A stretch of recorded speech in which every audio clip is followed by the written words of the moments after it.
Muslim, hä?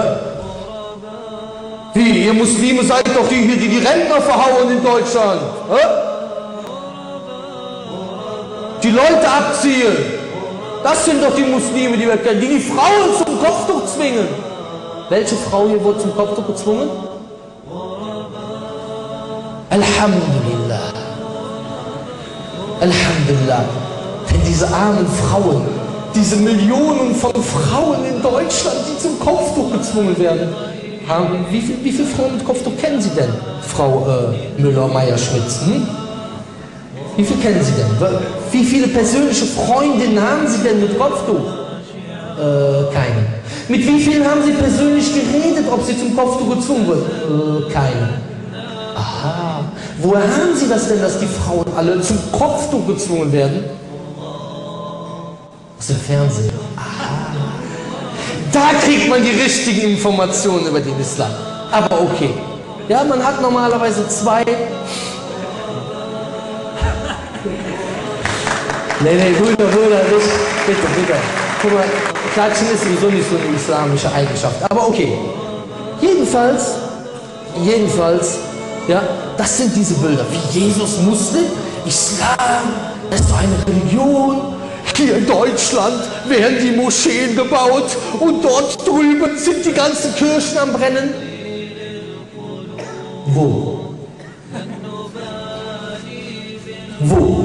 Wo ist die Kirche am Brennen? Ich habe vorgestern, vor 3 Tagen oder so eine Mail bekommen.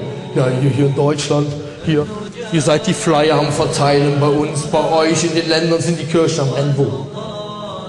Hör mal, wenn ein Christ in einem arabischen Land ohne Fliege ins Essen getan wird, dann steht die Navy und die Marines und die ganze UNO schon da vor der Tür.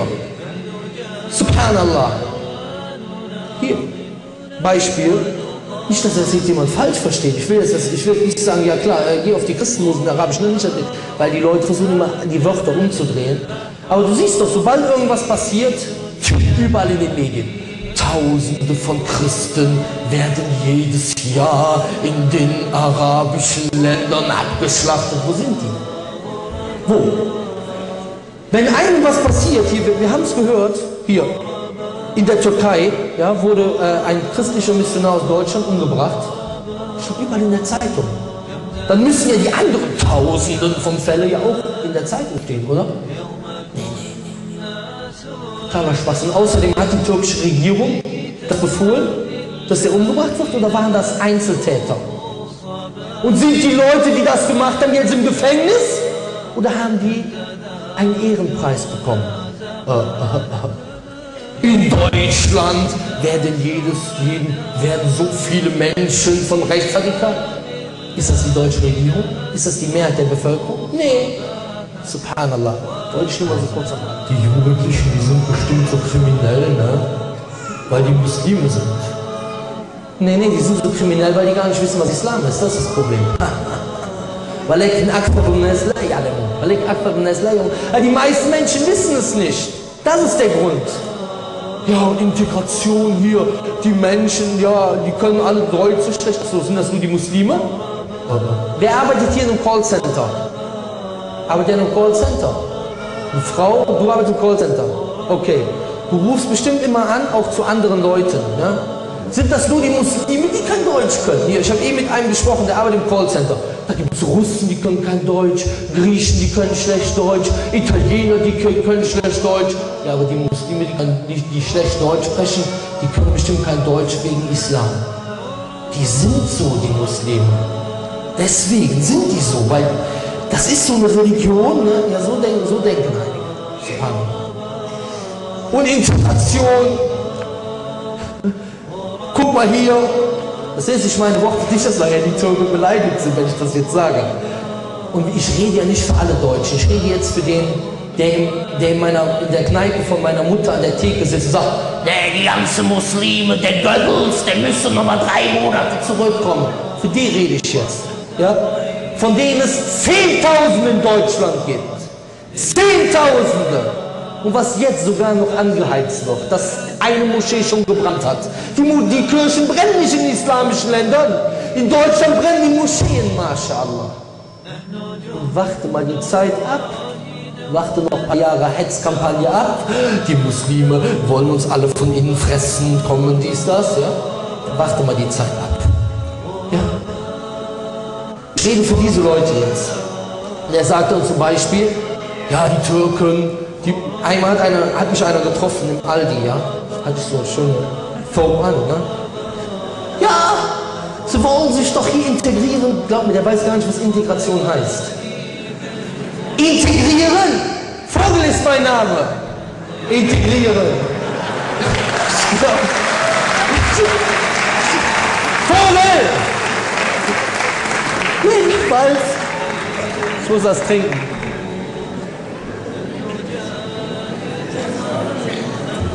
Das erzähle ich meiner Oma Else, dann bekommen sie aber Ärger. Jedenfalls Integration. Die Türken, die haben sich hier nicht integriert. Integration, meine Herrschaften, ist ein zweiseitiger Prozess. Integration ist ein Geben und Nehmen. Wem man kein Gefühl gibt, sich integriert, wem man nicht willkommen heißt. Ja, und willkommen heißt nicht hier, wir haben das im Gesetz stehen, hier, bei uns im Buch, hier, Gleichberechtigung. Das ist etwas, was auch von den Herzen kommt. Ich will jetzt nicht nur die Deutschen kritisieren, ich kritisiere auch uns. Wir haben uns oft genug kritisiert. Wir machen große Fehler. Ich sage zu jedem Jugendlichen, der solche Sachen macht, Leute abzieht, Scheiß so und so sagt, ich benutze das Wort jetzt nur, um das nachzusagen, was diese Leute sagen. Brüder, das ist eine richtige, schlimme Sache. Und jeder soll sich hier benehmen und soll wissen, jedes Fehlverhalten von ihm geht auf den Islam zurück, subhanallah. Dass wir auch wach werden. Aber gehen wir zurück zur Integration. Zweiseitiger Prozess. Nicht nur etwas, was im Buch steht hier, hallo, bei uns haben wir Gleichberechtigung, ist etwas, was vom Herzen kommt. Ja? Wenn der türkische Arbeiter in seinem Kraftwerk arbeitet und wer von seinem Chef werden 20 türkische Arbeiter, alle nur Ahmed genannt oder Mehmet, ja, dann muss man sich nicht wundern, dass der sich nicht willkommen fühlt. Und komischerweise, wenn du viele Leute fragst, die genau diesen Punkt bringen, ich rede nicht über alle Deutschen, sondern viele, die genau sagen, die Türken, ja, dann sagen wir, dann waren die in der Türkei im Urlaub, sagen die, oh, so nette Menschen, Gastfreundschaft, Essen.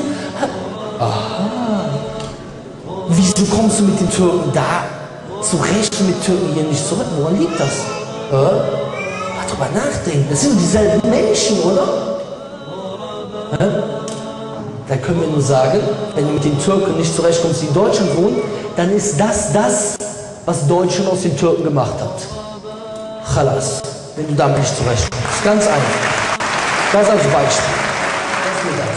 Der nächste sagt vielleicht, ja, aber bei euch im Islam,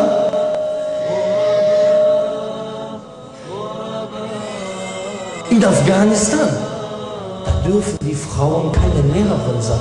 Wir haben schon gesagt, wir reden über Islam, nicht über, was macht irgendjemand. Bei euch im Islam kann die Frau keine Lehrerin sein? Doch. Muss anders formulieren. Die islamische Frau, die Muslimin, kann in Deutschland keine Lehrerin sein, wenn sie Islam praktiziert. Ja, haben wir gesehen. Oder? Oder? Haben wir gesehen, oder? Mit Kopftuch kann sie nicht in die Schule gehen. Aber die Nonne kann ruhig. Ist kein Problem, die kann ruhig in den Schulen unterrichten. Gibt es in Deutschland eine islamische Schule? Komisch, warum gibt es in Holland islamische Schulen, in England islamische Schulen, in den USA islamische Schulen, in Kanada islamische Schulen? Warum? Subhanallah. Seltsam, ne? Oder? Aber vielleicht liegt das auch an uns, weil sich hier leider keiner Gedanken darüber gemacht hat, wie er das machen kann. Aber im Islam kann die Frau Lehrerin sein, und wer sich ein bisschen mit der islamischen Geschichte auskennt, der wird wissen, dass Aisha radiallahu anha, die Frau des Propheten, die geliebte Frau des Propheten, die den Propheten geliebt hat, die mit ihm bis zum Ende geblieben ist, die die Religion nach dem Tod von ihm verteidigt hat, dass diese Frau 88 große Gelehrte des Islam ausgebildet hat. Und dass sie eine Spezialistin war in Mathematik zur damaligen Zeit und Medizin zur damaligen Zeit.